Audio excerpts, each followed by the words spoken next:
মানুষ বাঁচতে দেয় না, আবার মরলে আফসোস করে। জীবিত থাকতে প্রশংসা উৎসাহ কেউ দেয় না, মারা যাওয়ার পরে সবাই লাইন ধরে শুধু প্রশংসাই করে। সেজন্য দুনিয়াতে যতদিন বাঁচবেন মাথায় রাখবেন, আপনি ছাড়া আপন আর কেউ নেই দুনিয়াতে।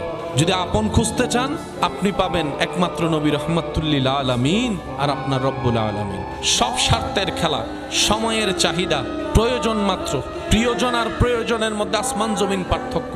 আর প্রিয়জনের সংখ্যা তো অনেক কম। সে প্রিয়জন হয় যখন আজরাইল সামনে চলে আসবে, প্রিয়জন আর প্রিয়জন থাকবে না। হাসরের যখন সওয়াবের কথা চলে আসবে, প্রিয়জন আর প্রিয়জন থাকবে না। কারণ মানুষ সবাই দিন শেষে নিজেরটাই ভালো বোঝার চেষ্টা করে, অন্যের মুখে হাসি কেড়ে নিয়ে হলো নিজে হাসার চেষ্টা করে। যতদিন বাঁচবেন তাওয়াক্কুলটা রবের উপর রাখবেন, দিলটা উজাড় করে আপনার আবার নবীকে মহাব্বত করবেন। বেশি বেশি ইস্তেগফার করব, বেশি বেশি দরুদ পড়ব, সাধ্য মোতাবেক সৃষ্টির উপকার করব, নিজে সয়ে যাব, অন্যকে সুখে রাখার চেষ্টা করব। দেখবেন আল্লাহ তাআলা আপনার জীবনকে এমনভাবে সাজাই দিবে যেটা আপনি কল্পনা করেও পৌঁছাইতে পারবেন না। বলেন সুবহানাল্লাহ।